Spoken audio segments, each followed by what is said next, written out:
You know, they say they don't make them like they used to, but the Performance Center Smith & Wesson revolvers are as good as any revolver you're going to buy that's 50 years old. The Performance Center series really is up the game on Smith & Wesson's part. It's a fantastic series of guns.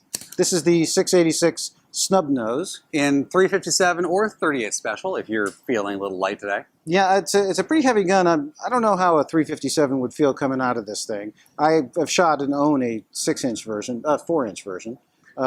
Sorry, I'm getting ahead of myself there, literally. But 38 should be absolutely zero problem with this gun. Especially because of the mass. This thing is rather massive. It's a big chunky gun. There's a lot of weight behind it. So the firing recoil of a 38 special isn't going to be that bad. No. 357 might be pushing it a little bit. Yeah, follow-up shots are going to be a little difficult with that. But, however, you have to say that if you were going to have a snub-nosed 357, that would be the one to choose. That it would. The trigger on this thing is phenomenal. It's a nice, unbelievable. In single action, it's nice and crisp. There's barely any travel on that trigger. And then the follow-up shots, the double action pull, is nice and smooth.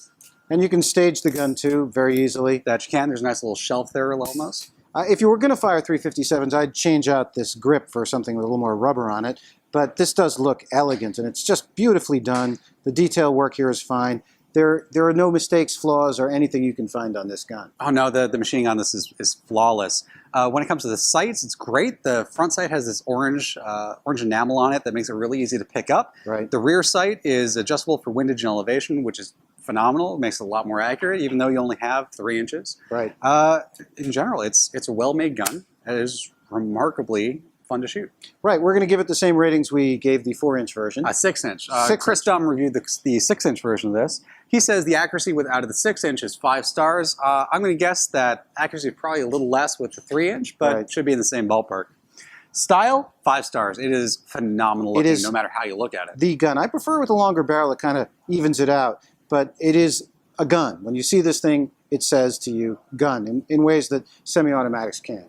Ergonomics, another 5 stars. The grip feels great. The trigger just is in the right position. Everything about the gun just feels perfect. Reliability is pretty good, 3.5. He had a slight issue with the revolver that he had to send back and get back. So if you have any issues, Performance Center will fix it for you. So it is a Smith & Wesson, though. And Smith & Wesson do have great customer service, I have to say. That they do. Customize this is only 1 star. There's not really a whole lot you can do to it. You can change out the grips, but that's all you would want. Right. So we really like this gun for people who are really into revolvers and want to have something that's an heirloom quality piece that's a modern gun. 4.5 stars, absolutely all day long.